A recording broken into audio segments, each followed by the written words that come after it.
Құнанбайұлы күз. Сор болып түсі суық қаптайды аспан, күз болып дымқыл тұман жерді басқан.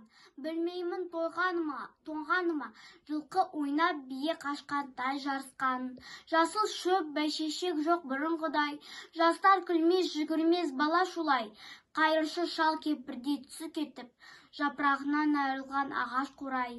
Біреу малма сапсиды салып иін, салбыраңқы тартып та жыртық киім. Енесіне иіртіп шуда жібін, жас қатындар жыртылған жамайды үйін. Қас тырнақ қатарланып қайтса бермен, астында ақ шөмші жүр ол бір керуен. Қай ауылды көрсең де жабырқаңқы, күлкі ойын көрінбейді сейіл серуен. Кемпір шал құржан қағып бала бүрсең, көңілсіз қара суық қырда жүрсең. Кемік сүйек сорпа су темеген соң, үйде ит жоқ шыққан аулап қайда көрсең. Күзеу тозған оты жоқ елдің маңы, тұман болар жел соқса шаң тозаңа. От жақпаған үйінің сұры қашып, ыстан қорыққан қазақтың құрсын заңы.